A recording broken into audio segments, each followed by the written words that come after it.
So usually when given a choice, I like to use the ratio test.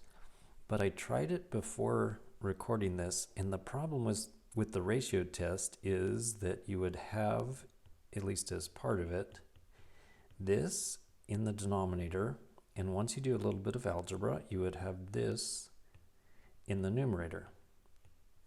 And the problem is this has natural log of n plus 1, this has natural log of n, so there's no way that we can do any canceling. So that's the reason that I'm not going to use the ratio test, although most of the time I like to. So I'm going to use the root test. So take the limit as n goes to infinity, and then take the nth root of this whole thing. And for the denominator, that's going to work out very well, because for the denominator, we'll be taking the nth root of n, and then this n is going to get canceled. So when you take the root of the numerator and the denominator, the numerator is going to say take the nth root of n, and on the bottom, that little n is going to cancel, so we have is the natural log of n. Okay, now I need to figure out what is going on with the numerator. What is the limit as n goes to infinity for the nth root of n?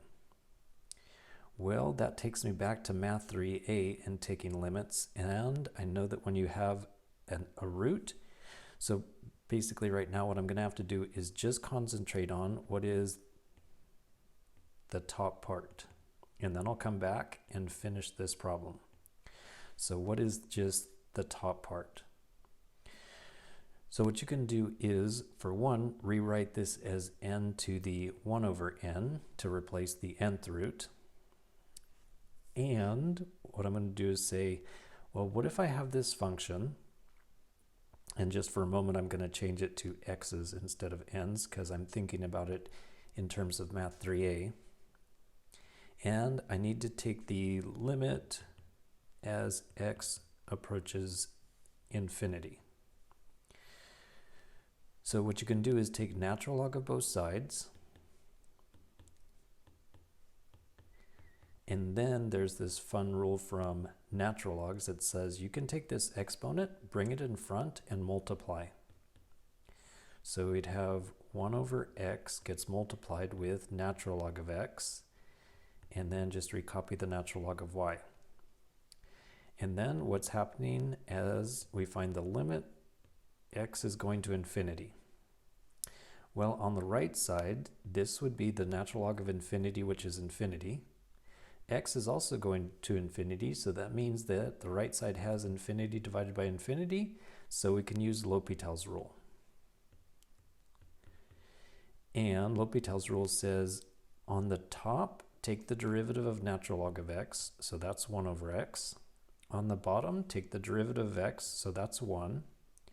And the left side does not have an x, so it just stays natural log of y. And then if x is going to infinity, that means that the top part is 1 divided by infinity, so it's 0. So we get 0 divided by 1 is 0. But keep in mind, the left side still says natural log. So to eliminate the natural log, exponentiate both sides, and it turns out that y is equal to e to the 0, which is 1. So that means that when I was trying to figure out this limit, because I was using y is equal to the original x to the 1 over x, that turns out to be a 1. Okay, so basically I can now go back to this problem. Let me just grab it.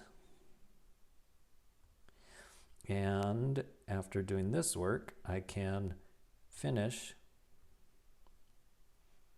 finding this limit.